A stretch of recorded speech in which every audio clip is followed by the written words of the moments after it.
Првата тема која што ја третираме во денешното издание на Студио 1 е тема која што не интересира сите, бидејќи се работи за времето, односно временските услови, но од еден постручен аспект. Мој прв гостин во Студио 1 денеска е господинот Борис Секирарски, синоптичар во УХМР. Добро дојдовте. Добро ве најдов. Господине Секирарски, сведоци сме дека изминативе денови сме подложни на ни промени во времето. Меѓутоа е еден стручен аспект, како што најавив. Кои се причините? Ако за потопот на Аргентина причината беше Хрватска, за овде потопот кој е? Па ако ние порано велевме стално, постојано нема вистинска пролет, преодна сезона, нема се смени климата, сега можеме да се увериме дека сепак тие промени, иако се случуваат, не се така конечни. Ова пролет имаме особено нестабилно време, со чести врнежи и за среќа, барем во овој последен период имаме доста врнежи, особено на северов од Републиката. А инаку, ова промена што денеска се случува, всушност трае од вчерашниот ден, од еден циклон кој се формира во Скандинавија, на северот од Европа. Значи, завршена е Силвија? Силвија веќе не е присутна? Да, Силвија, која во медиумите некако доста актуелна, им се допадна на овие луѓе во што следат. Вистина е дека се работи за нов циклон, кој е на север, и сепак не би требало да се мешат циклоните кои се во средниве географски широчини, со оние циклони, наречени тропски циклони, кои сме навикнати да ги следиме во светските медиуми, како и се доближуваат претежно на Централна и Северна Америка. Нашите се, да, за нас се интензивни, но всушност се пократкотрајни и сепак како што се уверивме денес, доста штета има пред се во Централна Европа и кон север, но и на Балканот. Кога размислував за токму овие прашања поврзани со времето, како се отсликува само по себе дека циклониве, односно, ајде нема да го речам циклон, него дождовите доаѓаат во одреден период во денот. Зошто секој пат речи си дождовите доаѓаат попладне? Утрата се чисти, попладневните часови се врнежливи, барем изминатиот месец. Да, инаку во вторникот вечерта, пак во ноќно време премина нестабилноста, малку наспроти ова што велите, но реткост е. Невремето помина од Мариовскиот крај преку Јужна Пелагонија и донесе 45 литри на квадратен метар во Битола, а инаку и во целиот тој крај големи врнежи во првиот дел од ноќта. Но всушност во целата работа игра голема улога енергијата на загревањето на континентот. Потребно е влага, која секако ја има во системите кои имат понисок воздушен притисок, кои превладува долго време над овој дел од просторот, особено влијание имаше од исток постојано и имавме загревање. Ова загревање на тлото, на површинава на земјата, нормално враќа со издигање на воздухот, кое пред се почнува од како малку ќе се загрее денот и потоа колку по-загреано имаме тло, површина на земјата, имаме доволно влага, издигнувањето на воздухот и со тоа кондензирање на пареа е поголемо, побурно и имаме силни процеси и силни врнежи. Колку глобалното затоплување влијае на сите овие промени? Глобалното затоплување е една голема дискусија во светот и јас би рекол добро постои. Но всушност треба сепак да се одмери, тоа треба да го сторат луѓето секако од метеорологијата. Глобалното затоплување интересно можеби да кажеме дека ќе донесе промени во Европа. Во времето на временската состојба во Европа, во временските ситуации ќе се сменат работите. Топлината веројатно е дека ќе влијае на тоа да ќе се создадат постудени зими, веројатно ќе се смрзнуваат големи водени површини на северозападот на континентот, но сепак кај нас оваа промена нема така да се почувствува. Кај нас ќе остане врело лето и ќе останат се постудени зими, а преку летото најверојатно е сценариото дека ќе имаме се поекстремни случувања во вид на поекстремно време, пред се многу грмежи и чести врнежи од се поинтензивен карактер. Генерално, ако ве прашам, бидејќи постои она кованица, она синтагма, дека ова лето ќе биде најтопло. Тоа, како да се предвидува со неколку лета наназад, ова лето ќе биде најтопло. Генерална оценка, какво лето не очекува? Генерално ќе кажам, во ситуации кога метеорологијата внимава што ќе рече, параметеорологијата има секогаш одговор. Тоа е прво. А второ е дека атмосферата има граница на прогнозирливост. Да, тежок збор кој тешко да постои, малку е искован, но всушност има граници. Мала грешка во првите математички пресметки, кои се основа за прогнозите во денешно време, не се статистиките и слично. Да, може би тие помагаат, но не се основа. Во пресметките малите грешки стануваат после една недела, после 2 недели нанапред пресметување, стануваат толку големи што ги прават пресметките и резултатите тешко искористливи. Секако постојат месечни прогнози, постојат и сезонски, но тие воопшто немат улога во планирањето на секојдневната активност наша. Повеќе се однесуваат на по-широки, да речем, активности во индустријата, во земјоделието, во такви планирања. Можеме да добиеме резултати, според кои може да заклучиме дека ќе биде врнежливо, поврнежливо или екстремно врнежливо, но тоа, како што луѓето би сакале во конкретен викенд, обично сабота или петок, заради некоја случка што им е важна, таквите прогнози сепак не може да се применат. Добро, овој циклон сега што доаѓа од Скандинавија, односно што е активен на тој дел, како што рековте, колку време би се задржало овде? Веројатно правите прогнози, ги следите струењата. Да. Јас би го опишал овој циклон како нешто вообичаено. Да, предизвикува штети во моментов сега во западна, односно сега веќе централна и северна Европа најмногу. Неговиот еден бран се спушти сосема ниско долу, како што беше предвидено и најавено, и на Балканов. Тој утринава, да речеме, предизвика за 2 часа 60 литри на квадратен метар во Вршац, како во град во Србија, каде што предизвика штети веднаш уште од изутрина. Бранови од нови врнежи и грмежи имаше и пониско по Далмација надолу се спушта. Ако некои од луѓето во Скопје се прашуваат каде, можам да кажам дека челото од овој бран, значи фронтот напред, веќе се премести преку Кумановско, еден дел, и еден дел се преместува преку Вардар во пониските делови на Повардарието. Тие се придвижуваат претежно кон исток и југоисток, и таму секако е лошо времето, со многу грмежи и поројни врнежи.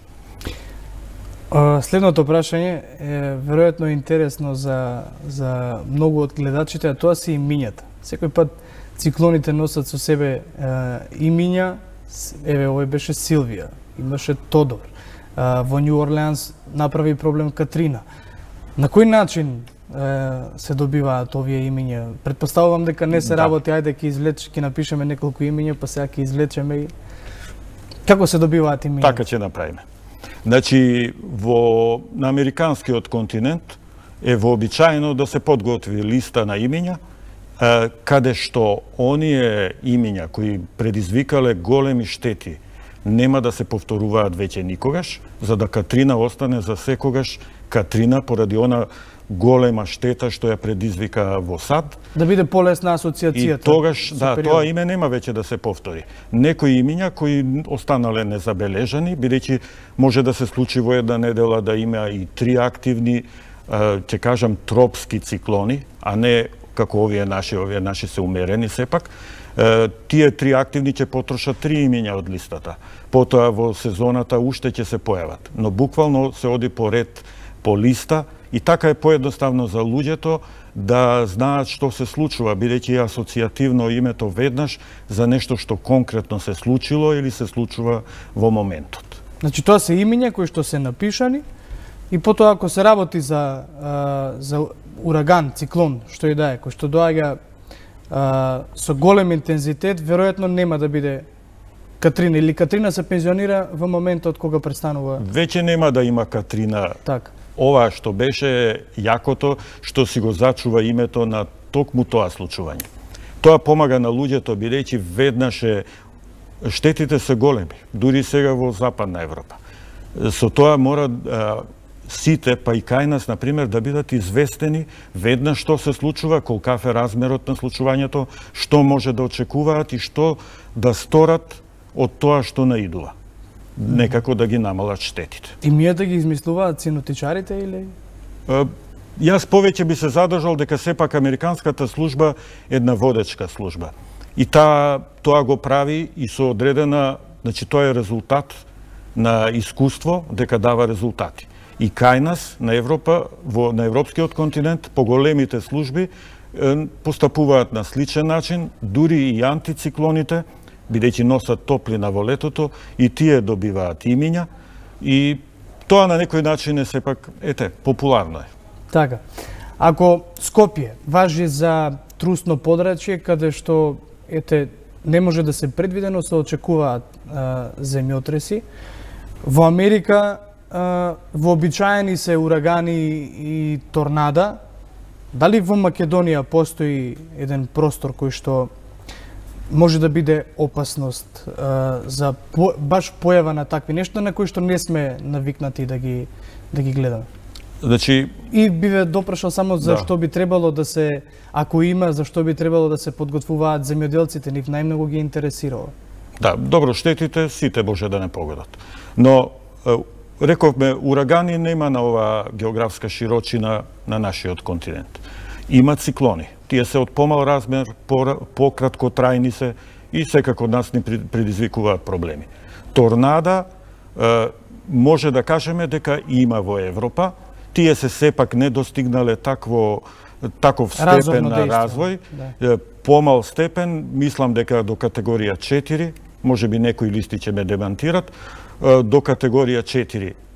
Гледачите кои имате слика за копното американско, може би ќе можат лесно да споредат и брегот на Црното море кон Романија и потоа кон внатрешноста преку Панонската низија, на некој начин е слично како и влезот од Атлантикот кон американското копно. Врелото загреано тло на американскиот континент е сличен како и врелината на внатрешноста на нашиот европски континент, а влагата од Црното море некогаш може да биде доволна за да имаме ветришта од типот торнадо. Но торнадото е сепак појава која настанува во вид подоблачен подоблак, под невреме од облак, и е со помали размери, додека циклонот, а особено тропскиот циклон, сепак имаат многукратно поголеми размери. На кој начин, стручно, ако можете да ни го доближите, на кој начин ги правите овие прогнози и мерења во Управата за хидрометеоролошки работи, односно опремата? Да. Значи, има три...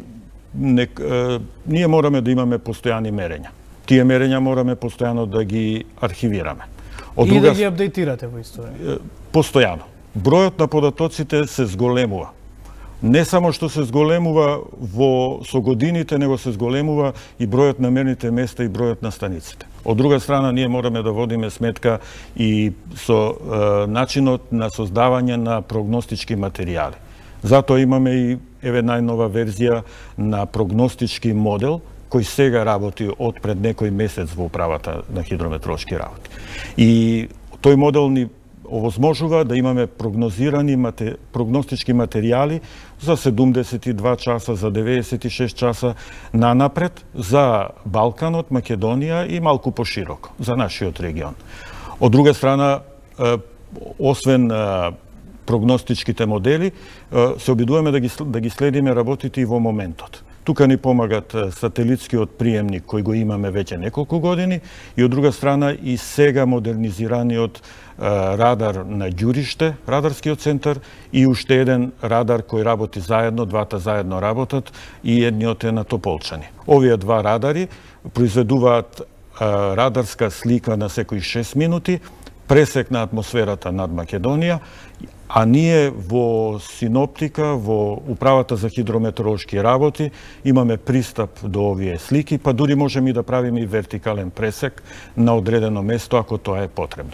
На овој начин, ние имаме она што е важно во моментот што се случува, со сателитот имаме што се случувало, бидејќи сателитот малку доцни, сепак и тој материјал ни е неопходен за да видиме и поглобално што се случува, и тоа дури на секои 5 минути доаѓаат сликите во УХМР, и имаме прогностички материјали каде што 2 пати во денот се пресметуваат состојбите од 00 часот и од 12:00 часот нанапред за секоја минута која промена ќе се случи во атмосферата. За крај, сакам да ве прашам за Харпот. Дали се работи за мит кој што е релативизиран од страна на граѓаните, бидејќи често кога има невремиња се користи тој изговор Харпот го пуштија на најако, па сега нели треба сите да се засолнуваме, или се работи за реален механизам кој што може да игра улога во промената на временските услови? Добро, јас колку што можам да речам. Харпот како проект постоел во историјата, во првата, таму некаде после половината на минатиот век, и со една идеја. Она во што се претворило сега зборот Харп и она што зад него сега стои како приказна, јас би рекол не е точно. Сите тие станици кои луѓето ги дават дека се приемни станици на Харп и не знам што, тоа едноставно не е точно. Јас ќе споменам само еден пример. За 9. мај парадата во Москва имаше врнежи и облачно беше. Луѓето создадоа мит дека Русија секогаш си прави убаво време и за 9. мај парадата е со убаво време. Дури кога беше во Белград гостувањето на Путин, ќе се сетам, сите велеа сега ќе биде сигурно во Белград убаво време. Беше убаво, но беше чиста случајност како се наместија воздушните маси. На 9. мај последната парада, тоа не се случи така. Значи можеме да го разбиеме митот дека Харпот всушност не го контролира времето во Македонија.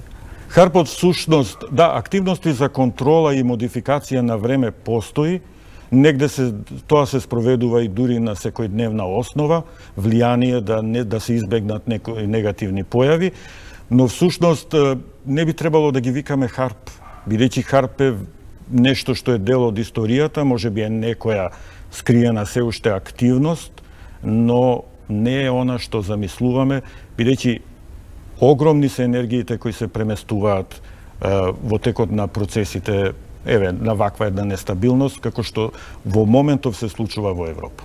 Господине Секирарски, ќе ви се заблагодарам за одвоеното време, што бевте гостин во Студио 1. Како што е практика на студиото, ова е последното дело на Санта Аргирова, Времето на Перонов, политички трилер за ваше сеќавање. За времето е. Па има делови од времето, да. Да, благодарам и на вас. Се надевам дека повторно ќе бидете овде и се надевам дека сега барем го смиривте оној дел од граѓаните кои што стравуваат дека можеби ќе имаме разорни невремиња во Македонија. Но веднаш да кажам, УХМР веќе најави, утре ќе биде постудено и за 10 степени, за до 10 степени, на повисоките места особено. Во недела наутро ќе имаме доста свежо утро, ќе биде нестабилно и понатаму. Утре на западот, како што е официјалната прогноза, задутре повеќе на југот, а од понеделник ни следат нови врнежи, но овој пат од нов циклон кој ќе влијае од југот и ќе нанесе позначајни врнежи за сега. Значи ќе си почекаме уште една недела па да видиме после дали ќе се смири малце времето. Ви благодарам уште еднаш.